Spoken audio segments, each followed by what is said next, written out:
আসসালামু আলাইকুম রহমতুল্লাহি ওবরকাতুহু। সম্মানিত দর্শক, ভারতের সঙ্গে পাকিস্তানের যে যুদ্ধ, এটি রীতিমতো চূড়ান্ত পর্যায়ে শুরু হয়ে গিয়েছে। আজকে আমি যখন এই ভিডিওটি করছি তখন পর্যন্ত খবর হলো যে ভারত থেকে বিমান হামলা চালানো হয়েছে।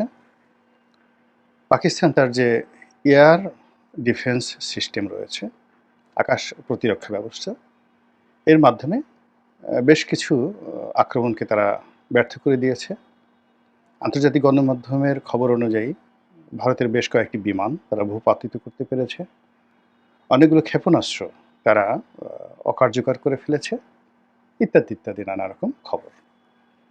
আর দ্বিতীয় খবর হলো যে বেশ কয়েকটি ফ্রন্ট যেখানে তাদের সীমান্ত রয়েছে, সেখানে সীমান্তে নিযুক্ত পাকিস্তানি সৈন্যরা এবং ভারতীয় সৈন্যরা একে অপরের বিরুদ্ধে গোলাগুলি করছে এবং সারাটা রাত তুমুল গোলাবর্ষণ হয়েছে।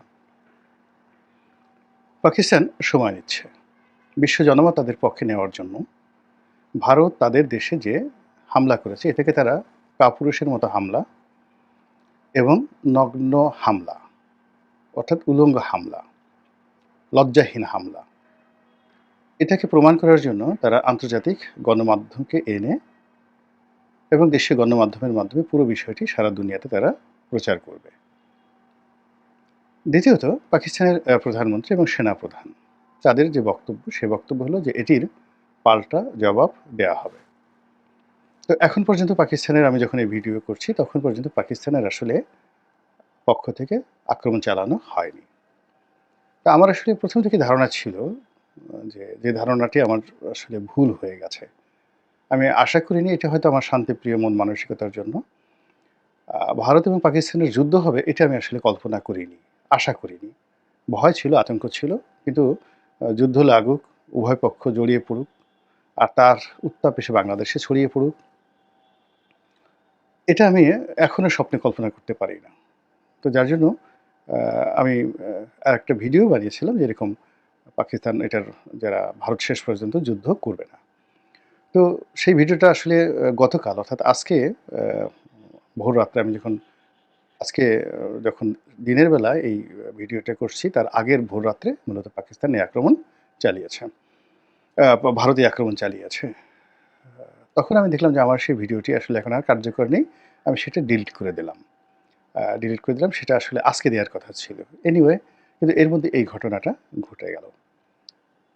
ডোনাল্ড ট্রাম্প বলেছেন বিষয়টি খুবই দুঃখজনক। এর কারণ হলো পাকিস্তান এবং ভারত দুটো রাষ্ট্রই আমেরিকার জন্য খুবই গুরুত্বপূর্ণ। ফলে তিনি কোনো মন্তব্য করেননি। এদিকে মিস্টার নরেন্দ্র মোদী, অমিত শাহ, এই দুজনের যে টুইট বার্তা, সেখানে স্পষ্টতই তাদের দুজনকে বেশ উল্লসিত মনে হয়েছে। তারা সফল হয়েছেন, দাঁতভাঙা জবাব দিয়েছেন এবং আরও দেবেন।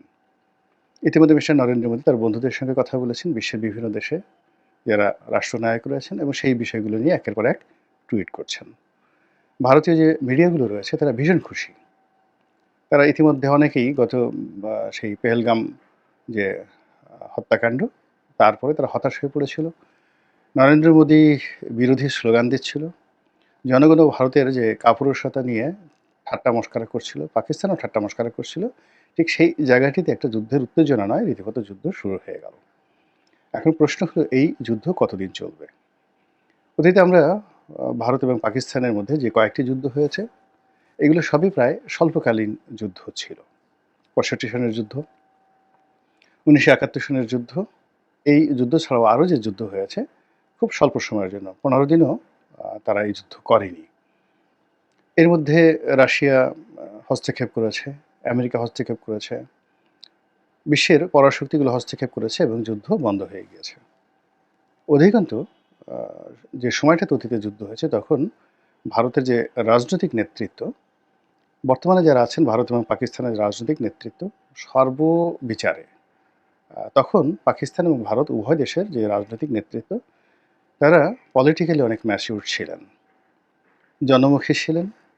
আর মিলিটারি যারা কমান্ডার ছিলেন তারাও অনেক, যাকে বলা হয়, আন্তর্জাতিক মানের ছিলেন। তাদের মধ্যে স্থানীয় উগ্রতা ছিল না। ফলে কী হলো, একটা নেগোসিয়েশনের টেবিলে নেগোসিয়েশন করার অনেক সম্ভাবনা ছিল এবং সেইগুলো ব্যবহার করেই স্বল্পতম সময়ে তখন সেই যুদ্ধগুলো নিষ্পত্তি হয়ে গেছে। কিন্তু এবার ভারতে একটা উগ্রবাদী শাসক শ্রেণী রয়েছে, আর ভারত পাকিস্তান যুদ্ধ নিয়ে বাংলাদেশ কি যুদ্ধে জড়াবে? গুরুত্বপূর্ণ তথ্য দিল গোলাম মাওলা রনি। তুলনামূলকভাবে ভালো। পাকিস্তানের অর্থনীতি খুবই খারাপ অবস্থায় আছে, প্রায় দেউলিয়া হওয়ার পর্যায়ে। কিন্তু মিলিটারি যে পাওয়ার, ইফেক্টিভ মিলিটারি পাওয়ার সেটা পাকিস্তানের বেশি, কিন্তু সরঞ্জাম বা অন্যান্য লোকবল সেটা ভারতের বেশি। কিন্তু যুদ্ধ করার সক্ষমতা তাদের বেশি, অনেকটা নর্থ কোরিয়ার মতো, উত্তর কোরিয়ার মতো। তো মানুষের যখন টাকা না থাকে, মানুষের যখন অভাব বেশি থাকে, তখন সে যুদ্ধ করতে চায়। এটা হলো প্রকৃতির নিয়ম। পাকিস্তানের জন্য এখন যুদ্ধ করাটা সরকারের জন্য লাভজনক, সেনাবাহিনীর জন্য লাভজনক। এর কারণ হলো সারা দেশে যে অভাব, অভিযোগ, ব্যবসা বাণিজ্যে মন্দা, রাজনৈতিক অস্থিরতা, অনিশ্চয়তা, এই সবগুলোকে মাটি চাপা দেওয়ার জন্য সবচেয়ে মোক্ষম যে অস্ত্র সেটা হলো যুদ্ধ। এটি শুরু হয়ে গেছে। তো ভারতের সাথে দীর্ঘমেয়াদে যুদ্ধ করার মতো সব ক্ষমতাই কিন্তু সক্ষমতা তাদের রয়েছে। তাদের নিজস্ব ড্রোন, নিজস্ব অস্ত্র উৎপাদন কারখানা এবং এগুলোর পাইপলাইন, অর্থাৎ চীন থেকে, রাশিয়া থেকে, ইরান থেকে, মানে সাপ্লাই অ্যান্ড চেইন। অর্থাৎ যদি তারা ৫ বছরও যুদ্ধ করে, এই সাপ্লাই অ্যান্ড চেইনে সামরিক সরঞ্জাম দিয়ে আনার ক্ষেত্রে আকাশপথে, বিমানপথে, স্থলপথে ভারতের চেয়ে পাকিস্তান সুবিধাজনক অবস্থানে রয়েছে। তো সেই দিক থেকে দীর্ঘমেয়াদে যুদ্ধ করার ক্ষমতা কিন্তু পাকিস্তানের আছে, এবং পাকিস্তান সেই সুযোগটি এই সময় যদি না হারায়, তাহলে নানা রকম জটিলতা দেখা দিতে পারে এশিয়ার রাজনীতিতে এবং বাংলাদেশের মানচিত্রে। এমনি আমরা খুব ভীত সন্ত্রস্ত অবস্থায় আছি। এর কারণ হলো আমাদের দেশে একটি দুর্বলতম সরকার এখন আছে। সাবেক শাসকদের যে স্বৈরাচারী মনোভাব, তাদের যে একনায়কতন্ত্র, জুলুম এবং অত্যাচার এবং অতিরিক্ত যাকে বলা হয় বাড়াবাড়ির ফলে আমাদের সামরিক বাহিনীর যে যুদ্ধের সক্ষমতা, তারপর গোলাবারুদ, ট্রেনিং, সব কিছুতেই কিন্তু ঘাটতি আছে। লাফালাফি করলে লাভ হবে না, এটাই বাস্তবতা। আমাদের পুলিশ বাহিনী বা সামরিক বাহিনী আমাদের নিজস্ব জনগণের উপর যেভাবে গুলি চালাতে পারে যে সীমিত আকারে, ওটা যুদ্ধের ময়দানে এই মুহূর্তে সম্ভব নয়। এবং দীর্ঘমেয়াদে আমরা যুদ্ধ করব, আমাদের একটি সাপ্লাই চেনও নেই। আমাদের মায়ানমার হয়ে আসবে, তারপরে ভারত হয়ে আসবে, নাকি সমুদ্র পথে অন্য দেশ হয়ে আসবে। প্রায় সব জায়গাতেই বাধা রয়েছে, অসংখ্য বাধা রয়েছে। ফলে আমাদেরকে যুদ্ধ করতে হলে আমাদের হাতে যা কিছু আছে, এই মুহূর্তে মজুদ যা কিছু আছে, ওটার উপর নির্ভর করতে হবে। সাপ্লাই চেইনটা আমাদের এখন পর্যন্ত ঠিক হয়নি। তো যা হোক, এই অবস্থাতে যদি এই যুদ্ধটি এই অঞ্চলে ছড়িয়ে পড়ে, বিভিন্নভাবে এটা ছড়িয়ে পড়তে পারে। নানা রকম এখানে ইকুয়েশন রয়েছে। অর্থাৎ যদি পাকিস্তান যুদ্ধে খুব ভালো করে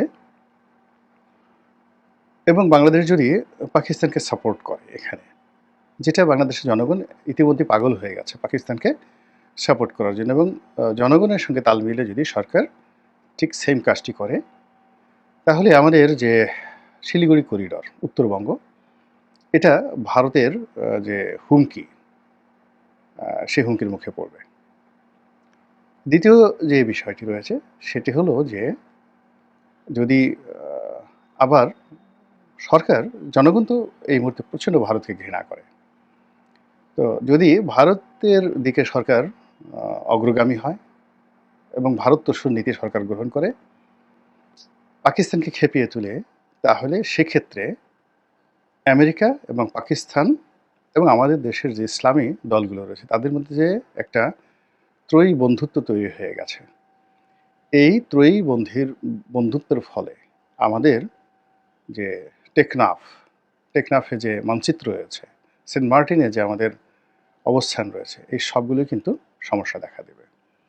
তো কাজেই এই সময়টিতে, একটা ক্রিটিক্যাল সময়টিতে, আমরা যারা জনগণ রয়েছে আমাদের আচরণ খুবই সংযুক্ত, মানে সংযত হওয়া দরকার। সরকারের যারা কর্তা ব্যক্তি তাদের খুব স্ট্রেইট ফরওয়ার্ড হওয়া দরকার এবং খুবই সতর্ক হওয়া দরকার। এর কারণ হলো পান থেকে চুন খসার সঙ্গে সঙ্গেই পাকিস্তান ভারতের যে যুদ্ধ, সেই যুদ্ধের গোলাবারুদ, যুদ্ধের আগুন, যুদ্ধের আঁচ, এটি আমাদেরকে গ্রাস করবে। এবং এভাবে ইতিহাসে লেখা রয়েছে, বহুবার বহু ঘটনা কিন্তু ঘটেছে।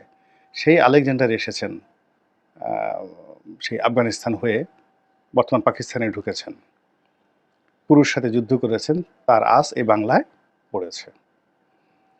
তারপরে ধরুন বাবর, সম্রাট বাবর, তিনি ভারত আক্রমণ করেছেন। দিল্লি তখনও তিনি জয় করেননি, কেবল পানিপথের যুদ্ধের জন্য তিনি প্রস্তুতি নিচ্ছেন।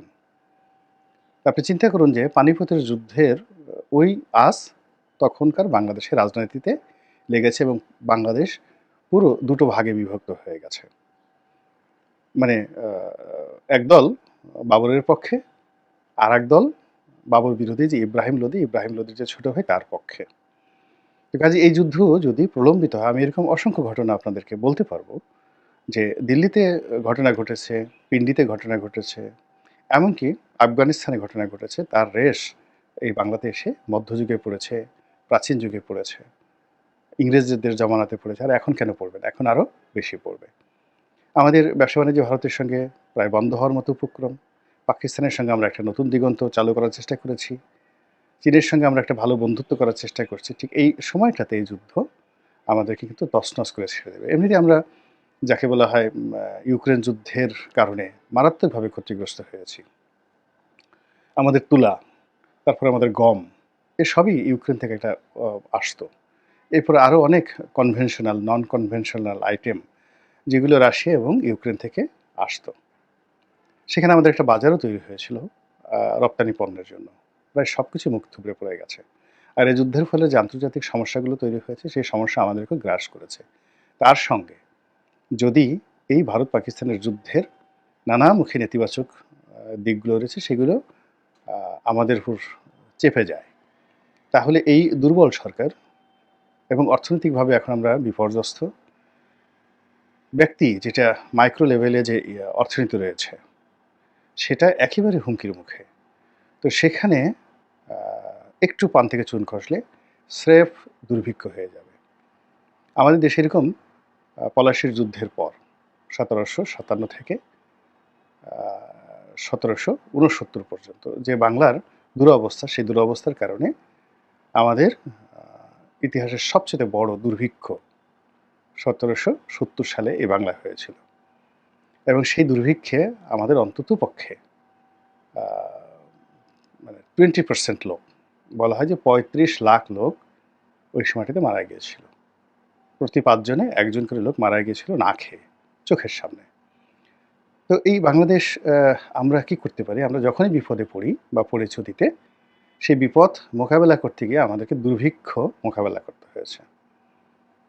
এই সময়টিতে আমাদের যে খাদ্যের যে অভ্যাস, যে সমস্যা, দুর্ভিক্ষ এখন মোকাবেলা করা সম্ভব নয়। যেটা ৭৪-এ আমরা পেরেছি, যেটা আমরা সেই ১৭৭০-এ পেরেছি, তো এখন এটা সম্ভব নয়। এখন দুর্ভিক্ষের আলামত শুরু হওয়ার সঙ্গে সঙ্গে সিভিল ওয়ার শুরু হয়ে যাবে। সিভিল ওয়ার অর্থাৎ মানে সরকার যদি ফেল করে, সঙ্গে সঙ্গে সিভিল ওয়ার, আর সিভিল ওয়ারের সঙ্গে যুগপৎভাবে আপনার যাকে বলা হয় দুর্ভিক্ষ। এর ফলে কি হবে? আমাদের যতটুকু অর্জন, কৃষ্টি, কালচার তছনছ হয়ে যাবে, কল্পনাই করা যাবে না। কাজেই সাধু সাবধান। আসসালামু আলাইকুম রহমতুল্লাহি ওয়া বারাকাতুহু।